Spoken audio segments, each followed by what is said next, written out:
Hey guys, Fast Day here. This is week 10 of my 10-week vlogging challenge, and wow, we finally come to the end of essentially the challenge. Um,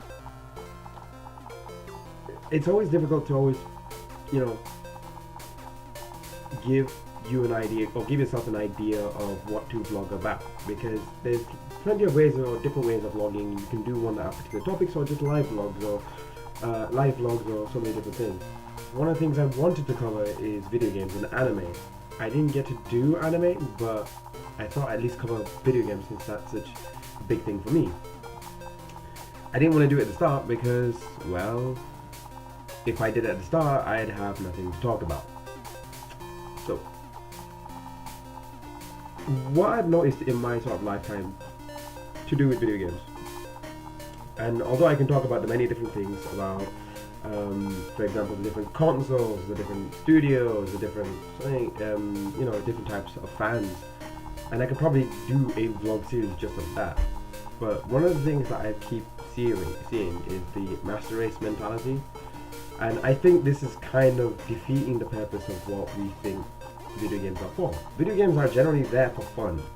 They are art. They are art because they're not just seen as fun. We can put whatever we want to it. Essentially, we can gain whatever experience we'd like from it, whether it's a positive or a negative one, or invoke a positive or negative experience for ourselves.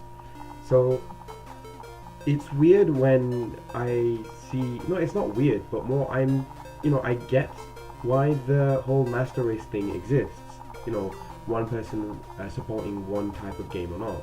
But as you learn more about video games and as you play more video games, or just know that its existence and appreciate the existence that each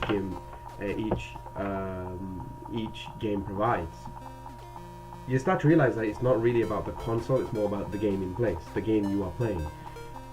When it comes to video games, especially when it comes to consoles, from a consumer standpoint, it's always going to be about, for some reason, consumers think that it's the consoles that make the games, when it's really the game that makes the console. And the thing is, the big companies, Xbox, PS4, and Nintendo, actually kind of know that, because they know if there aren't any good games to go on their platforms, they won't sell well. They won't sell as well as others.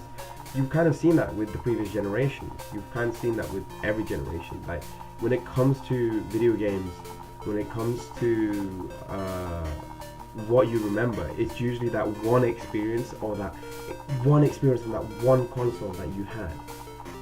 So for example, Nintendo is pretty much a plethora of it. If you look at pretty much Smash Brothers and pick one from that list, you can pretty much say, well, yeah, I only got this from pretty much here for the most part. I never got it from anywhere else. When it comes to PS4, they understand that they have quite a few exclusives. They had to do the same thing with PlayStation also. But Xbox is slowly starting to learn it. But in terms of video games, I think we as gamers should remember that we are here for the games. So the people we should be supporting are going to always be the developers, the people who, the developers, the studios. And the publishers should be thankful for actually bringing those experiences to us. But in the end, it's the studios that are going to be provided to us. So if it's first party Nintendo, and it's Nintendo directly doing it, whether it's HAL Laboratories or Retro Games, you're going to always, you're going to find something that, like, Nintendo is underrated in that manner. And more often than not, it's more like it's cool to hate. Any video gamer worth their salt, any video game critic worth their salt will understand the history and the rich vibrantness that Nintendo's brought.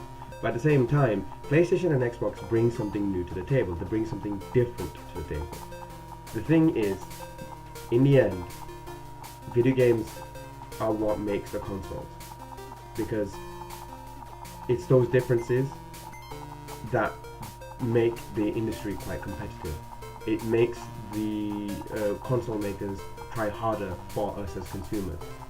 In the end, what you're going to remember, whether, above all else, despite the fact that there's social media right now, despite the fact that there's Twitch right now, despite the fact there's YouTube gaming, we're going to always remember the game that we played. And then we'll remember the console. So yeah, I thought I'd at least get that out of the way, because I thought if I was gonna do one thing on video games, this would be it. And if I don't continue vlogging after this, then we'll see what happens. But thank you very much for joining me on my 10-week vlogging challenge. I tried to add something new each time, and hopefully you've enjoyed this. I'll put my social media if you do want to follow me at some point. But yeah, thank you very much for joining me, guys, and I'll see you guys in the future. Bye.